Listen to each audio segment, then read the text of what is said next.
பூரி ஜெகநாதர் கோயில் ஒரிசாவில் இருக்கக்கூடிய மிக புனிதமான வைணவ தலங்களில் ஒன்று. இது ஒடிசா மாநிலத்தில் பூரி அப்படின்ற நகரில் இருக்கு. இந்த கோவில் சார்தம் அப்படின்னு சொல்லக்கூடிய 4 முக்கிய இந்து யாத்திரை தலங்களில் ஒன்று. 108 திவ்ய பிரபங்கங்கள் அப்படின்னு சொல்லக்கூடிய திவ்ய தேசங்களில் மிக முக்கியமான வைணவ மரபை சார்ந்த இந்த கோவிலில் மிக முக்கியமான ஒரு சம்பவம் தான் நடந்திருக்கு. அதாவது கூட்ட நெரிசல்ல சிக்கி 120க்கும் மேற்பட்டோர் காயங்கள் மற்றும் படுகாயங்கள் அடைஞ்சிருக்காங்க.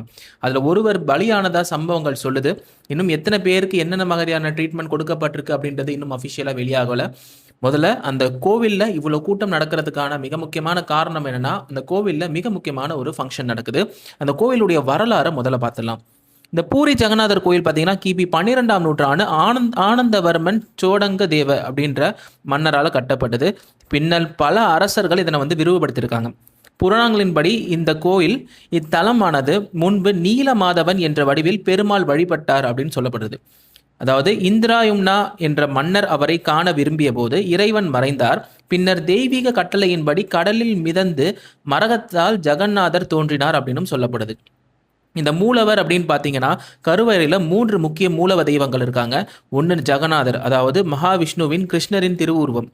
2வது பலபத்ரர் அப்படின்றது கிருஷ்ணருடைய அண்ணர் பலராமர். சுபத்ரா தேவி கிருஷ்ணருடைய தங்கை சுபத்ரா தேவி.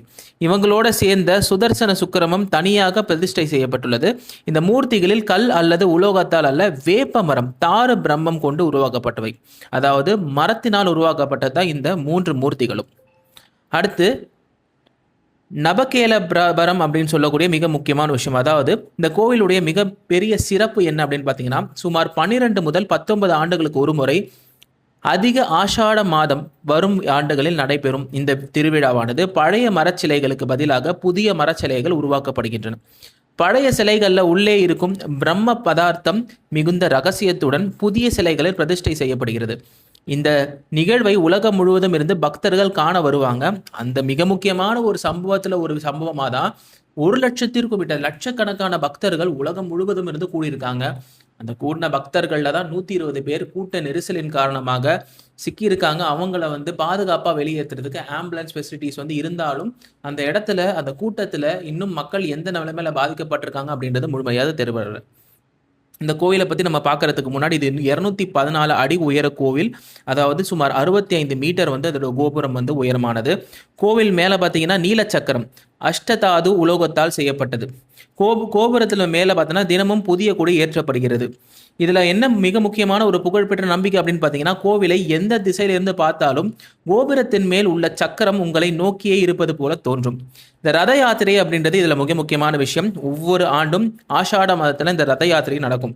அதில் 3 ரத யாத்திரைகள் என்ன அப்படின்னு பார்த்தீங்கன்னா, நந்தி கோஷா அதாவது ஜெகநாதருக்கு, தாளவஜ்ஜா பலபத்ரருக்கு, அடுத்து தர்பதலன அப்படின்றது சுபத்ராவுக்கு. இந்த 3 தேவர்களையும் லட்சக்கணக்கான பக்தர்கள் கயிறு பிடித்து இழுப்பார்கள். அதுதான் இந்த திருவிழா. இந்த திருவிழா சமயத்தில் தான் இந்த விஷயமானது நடந்திருக்கு. ஏன்னா லட்சக்கணக்கான பக்தர்கள் கூடுறதுனால இது சாதாரணமாக நடக்கக்கூடிய விஷயத்தோட இன்னும் கொஞ்சம் அதிகமான அளவில் பக்தர்கள் கூடும்போது இந்த காயங்களானது பக்தர்களுக்கு ஏற்பட்டிருக்கு. ஸோ இதுதான் பூரி ஜெகநாதர் கோயிலுடைய சிறப்பு. என்னென்ன நடக்குது அப்படின்றத இந்த காணொலியில் நான் தெளிவாக சொல்லியிருக்கேன். இந்த விழா இந்த மிக முக்கியமான சம்பவங்களில் சிக்கன 120க்கும் மேற்பட்ட பேர் காயப்பட்டிருக்காங்க அப்படின்றது தகவல் வெளியானதாக இருக்குது. அவங்களில் பல பேருடைய நிலைமை என்னன்றது தெரியல. அவங்களுக்காக நம்ம பிரார்த்திப்போம். இந்த